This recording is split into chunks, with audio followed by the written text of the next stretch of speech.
ask them questions about themselves. That tells people you actually care, and to listen to the answer. I care about not what you're producing, not what task you're doing, but you as a person. You have to know their capabilities, and you have to know the circumstances in which they're trying to operate. You can't lead people well if you don't know what they need, and you won't know what they need unless you know them. People reveal themselves in consistency. Notice when they're energized, when they're stressed, when they thrive.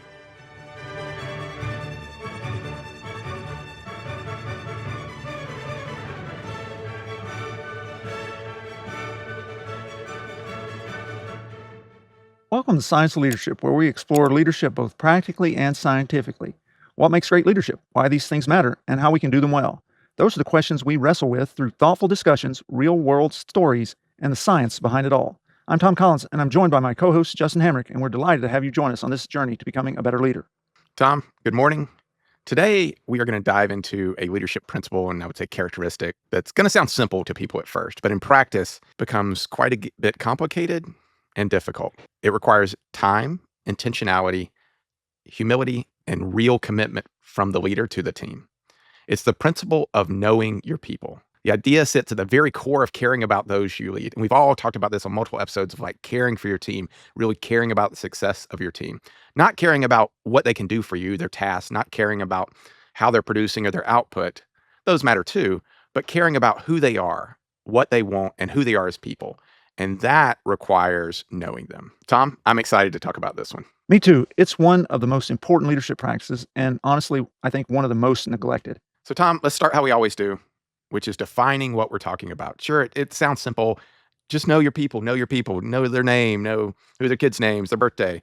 But let's start at the beginning. Let's really define what it means to know people. When we say know your people, what exactly does that mean? What does knowing your people from a leadership perspective really look like? That's a great question. I'd say it comes down to three things. First, and probably most important to me, is understanding who your people are as human beings. That's their motivations, their values, strengths, things that keep them up at night. We've talked about caring about our people on a previous episode, specifically talked about caring for them. Okay. That was with General Ellen Palikowski. That's, caring about your people and caring for your people are two different things. And we're talking about caring about in this instance. So caring about who they are, where they're from, what are their goals and dreams, where are they hoping to go, who they are, what are their motivations, what's important to them, what's their story, that's where they're from, where they're hoping to go. That's knowing them, getting to know people. Second, knowing the circumstances that shape their performance, where those circumstances are at work or outside of it. Are there people or situations that either boost or inhibit their performance? And third, paying attention to their growth, not just their contributions. Are they responding to their environment in a way that promotes growth and development? To know your people is to see them, not just their role.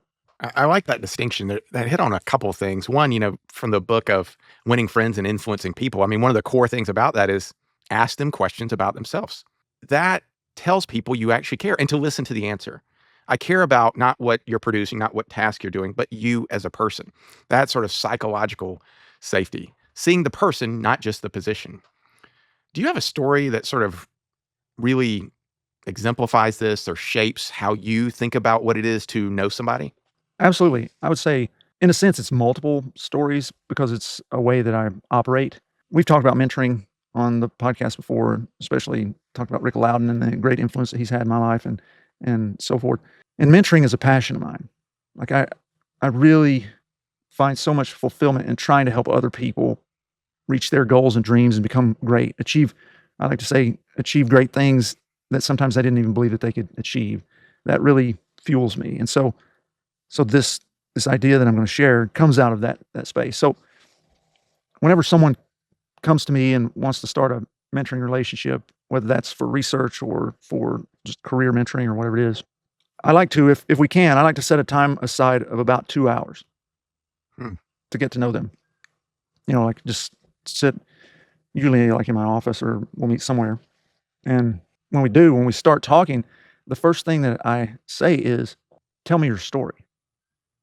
And in academic medicine, most of the time people think that I'm saying, Tell me where you went to medical school. Recite your CV to me. Where did you do your residency? All that sort of stuff. And I'm really, that's fine and dandy, but that's not really what I'm asking. I always have to stop them and say, no, tell me your real story. Where'd you grow up? What's your family like?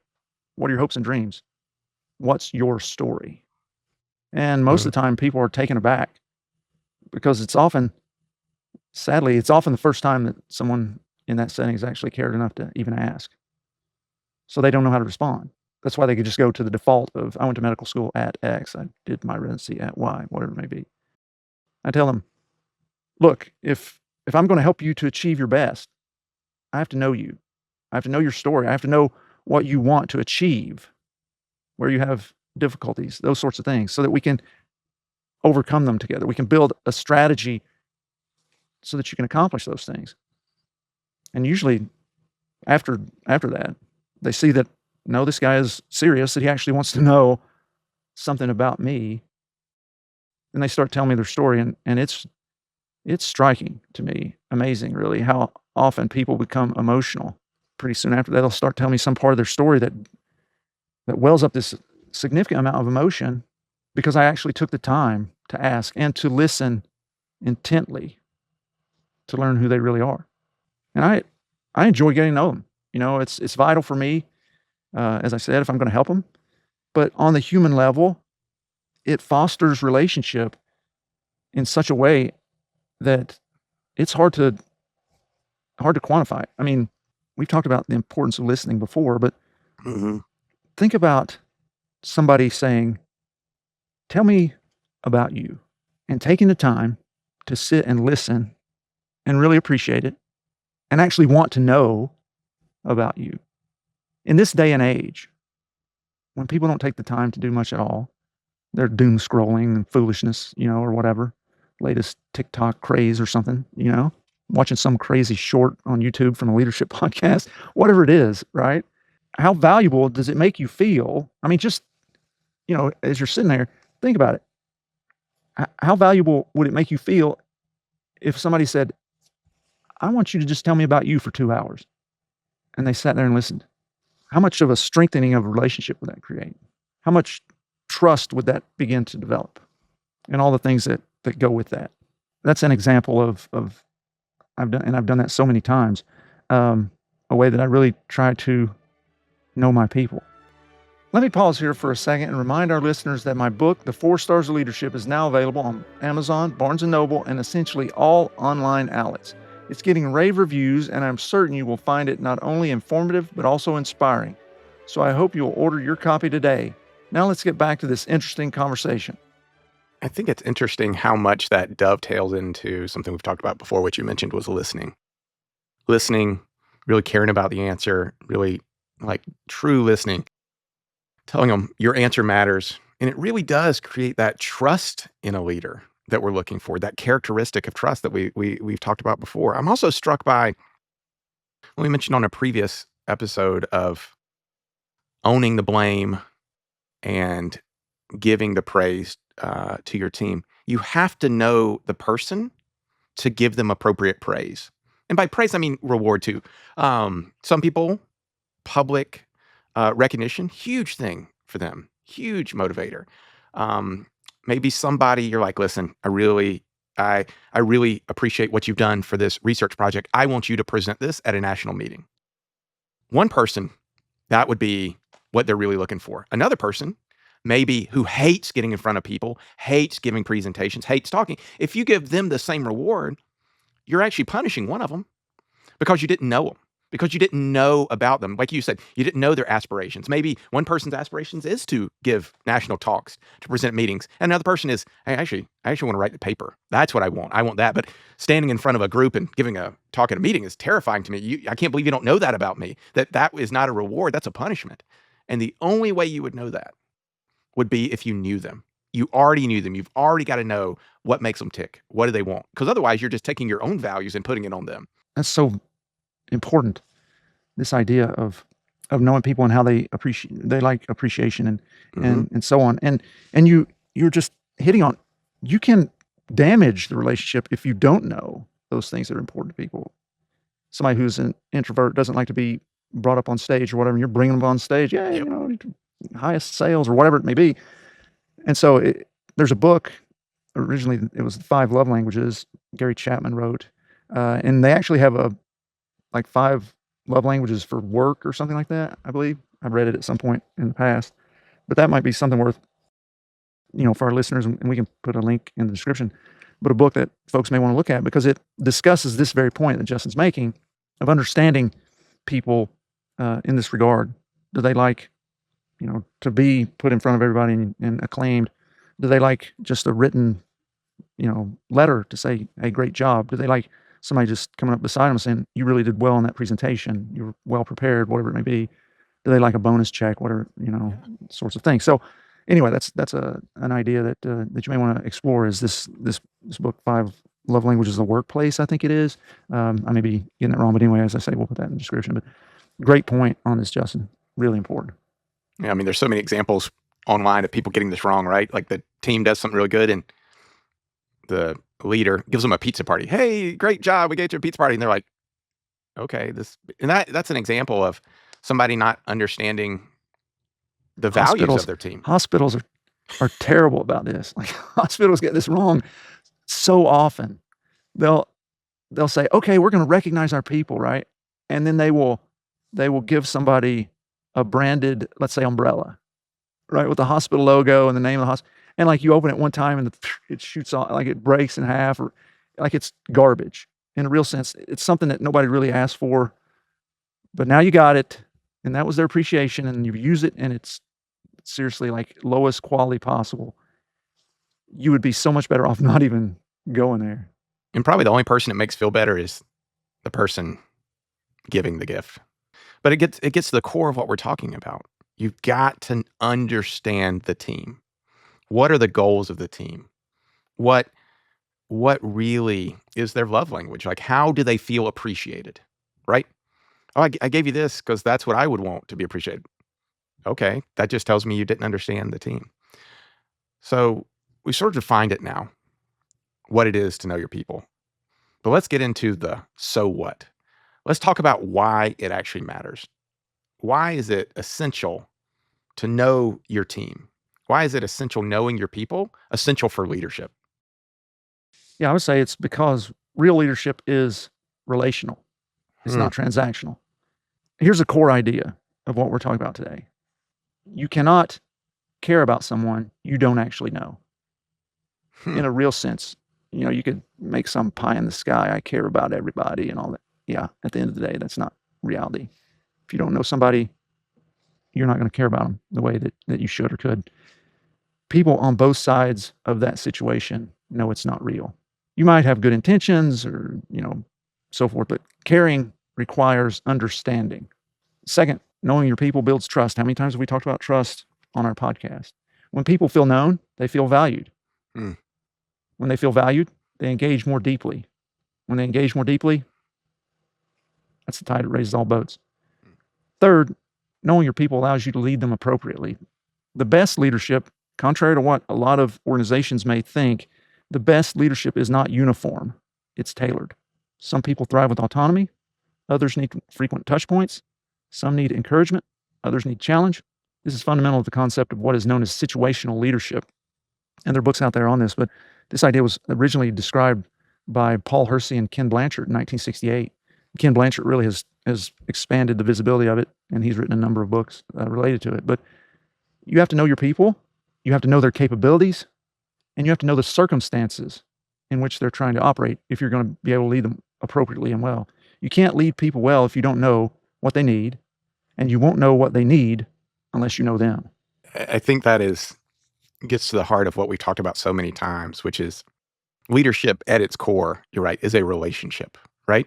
It is a relationship. You think of the characteristics that you talk about in your book: character, compassion, caring, understanding, kindness. Those are relational ideas. Those are not transactional ideas. We're not talking about that, like, oh, you tit for tat, like that zero sum game. That's not what we're talking about. Let me share a little story of how I think knowing people really impacts leadership. I've had a couple instances, one where I was the person being led and one where I was leading one. One where I was, being led, and I was in a situation that really was not probably the best for the the organization. I was going to have to leave a place that was best for me and my family, but as the leader of the organization, it left them a little short. It wasn't best for their staffing and things like that.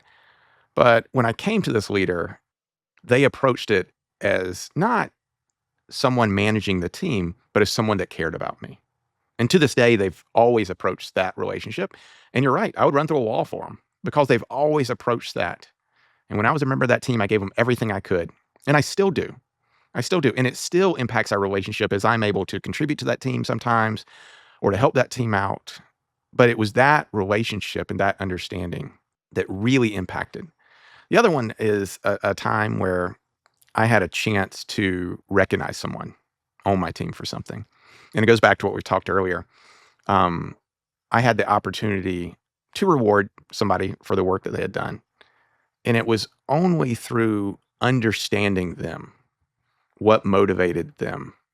There are certain people that time off would have been a reward or financial incentive. But for this person, it was public recognition of the work that they had done. They were a more junior person. But to even stand up in front of our group and say, listen, this succeeded because of this work. That was what spoke to their heart. It spoke value to them and it created trust. Like that was what really helped them feel valued and trust the team. Yeah, I mean, as I think about that, when we're known, we feel valued. When we feel valued, that cements us, I think. This is Tom just freewheeling, but I think it cements us to the other person or the organization or whatever it may be. That somebody has taken the time and the effort to care about us as a person. We feel important and valued, and we reciprocate that. That person or that organization becomes important and valued to us. We want to see it succeed just as we want to see us succeed.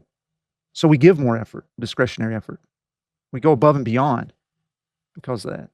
That's my own personal experience.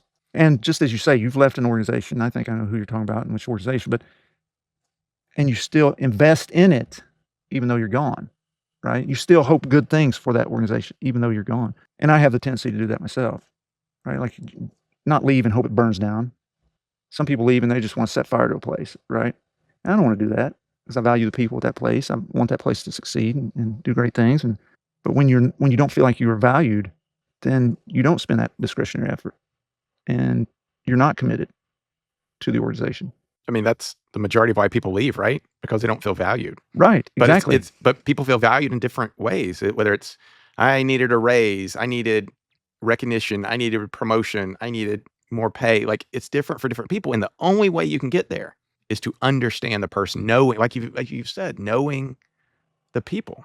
But for 2 days a month, maybe because somebody had to take their kid to, I don't know, see their therapist or to get some infusion of a life saving medication. But the organization had no idea, didn't care to know. They might lose a tremendous person because of that, right? Somebody might say, well, that takes a lot of time to get to know somebody. It doesn't take as much time as recruiting somebody new. It doesn't take as much time as cleaning up the disaster that occurs as a result of that person not doing their job well, not having the equipment they need, not whatever it may be. It doesn't take as much time as the loss in productivity that occurs for all those reasons. Some people want to maintain this distance and not know people because it's easier to do reduction in force, right? Fire people, lay them off, whatever. But I would contend that if you know your people and you are providing for them the resources they need to do their job well, you won't have to have reduction in forces because your team and organization, by extension, will be performing to such a degree that it would make zero sense to have to reduce your force. I think that's a big point. People don't care about organizations for the most part. They don't care about organizations. They care about people. Right.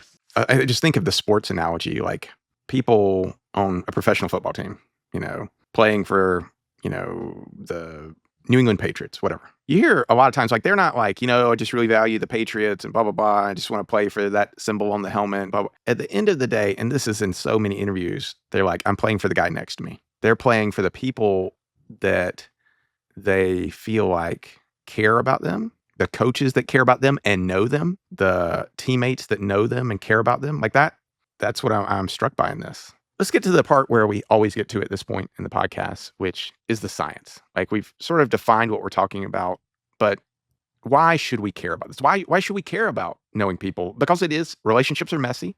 You've mentioned they are time consuming.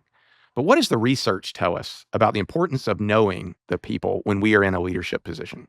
There's actually, as you might imagine, this is relationally oriented.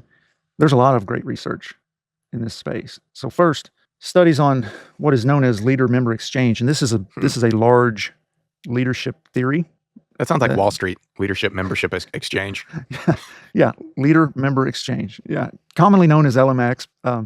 But in this space, I don't want to nerd out too much on all the different theories. There'll be a reference in the description to a book called by Peter Northouse that's basically a compendium of the big research theories and leadership or leader-member exchanges in that. But anyway, work by Grain and Ulbein show that high-quality relationships between leaders and followers lead to increased performance, commitment, and satisfaction.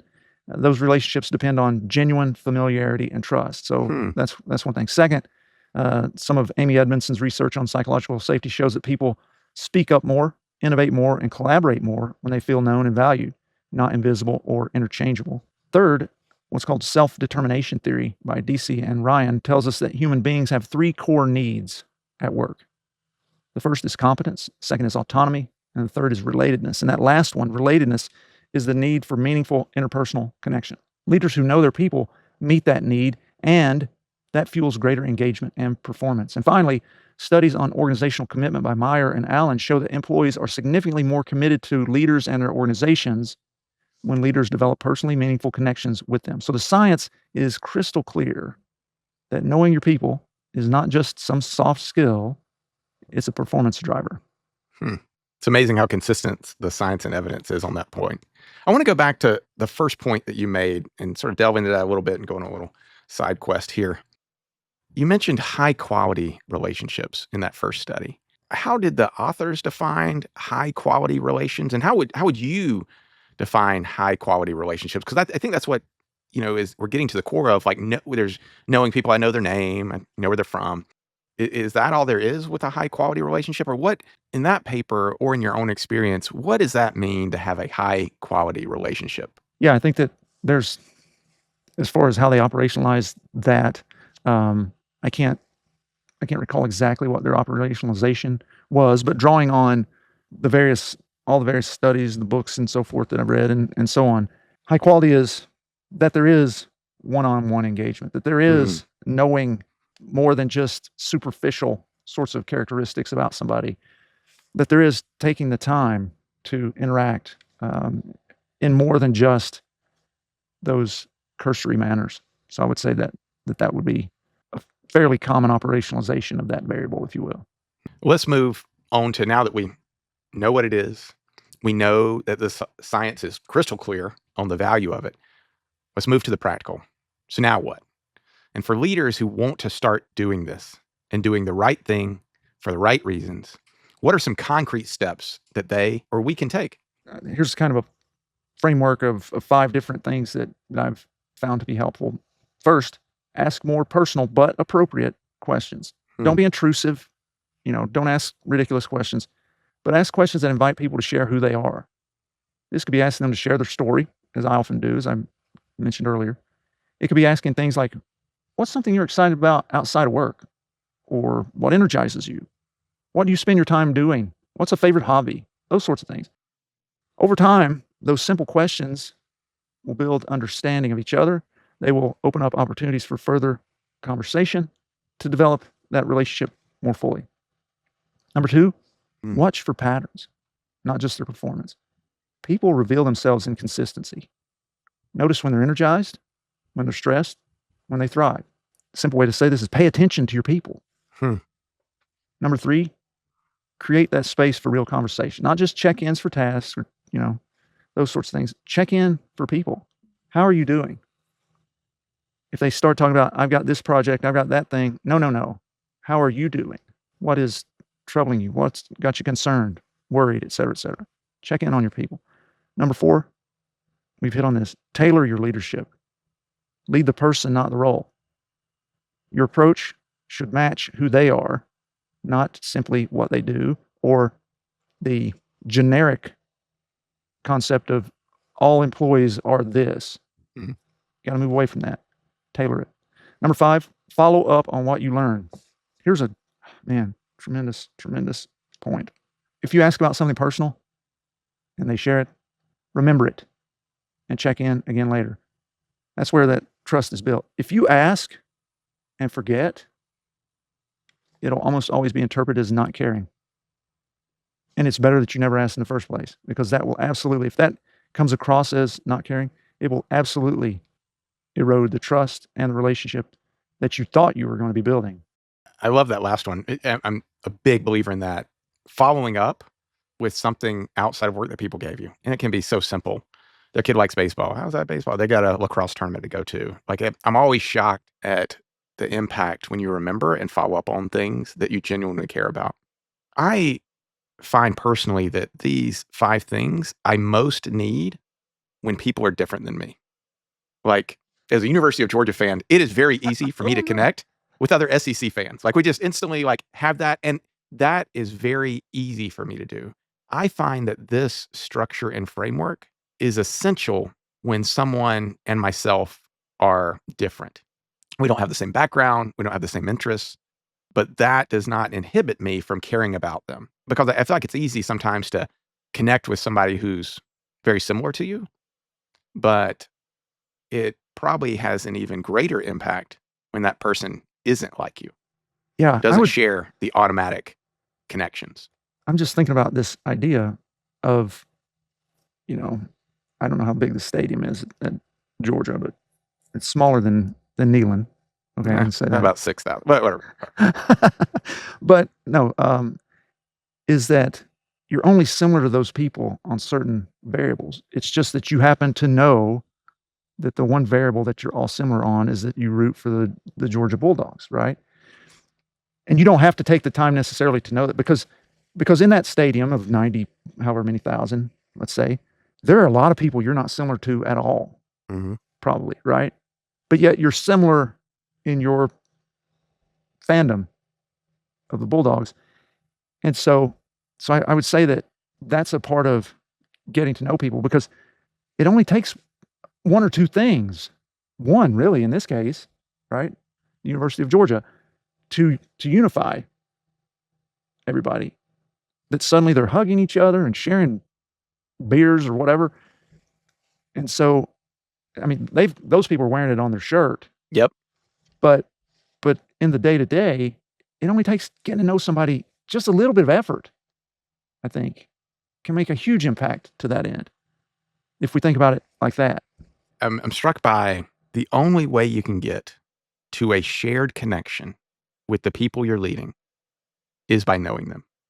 Like, yes, you'll have a connection of, we work on the same project, we do the same job, we have this, but to have a shared connection that both of your sons play baseball and they're about the same age, or both of your sons like Pokemon, or both of your daughters do gymnastics, or both of you like to play pickleball. The only way, outside of, like you said, wearing a University of Georgia t-shirt and be like, oh, I reckon, without it, you have to know them.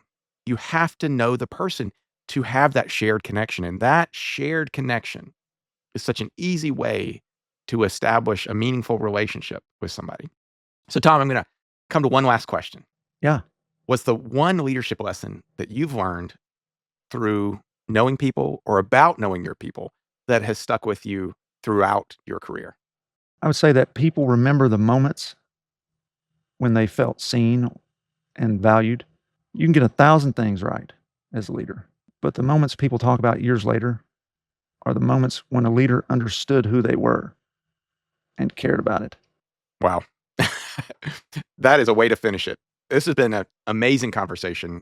I think it's been really helpful to unpack what can kind of be an abstract idea. Know people, care about people. Very abstract, obviously lofty goals, but to get some clarity and honestly some daily practical applications of how we can be better tomorrow than we are today in caring about our team, in knowing them and understanding them. Thank you for joining us on this episode of The Science of Leadership. We hope today's discussion has inspired you and given you valuable insights to help you become a better leader. Remember, leadership is about helping those we lead do great things. It's a journey of continual growth and learning. When we embrace that journey with curiosity, courage, and humility, we can confront challenges, overcome barriers, and foster environments where everyone can succeed. If you enjoyed today's episode, be sure to follow or subscribe, leave a comment, and share it with others who are passionate about leadership. Until next week, keep leading with character, competence, caring, and communication. This is Tom Collins. Let's keep growing.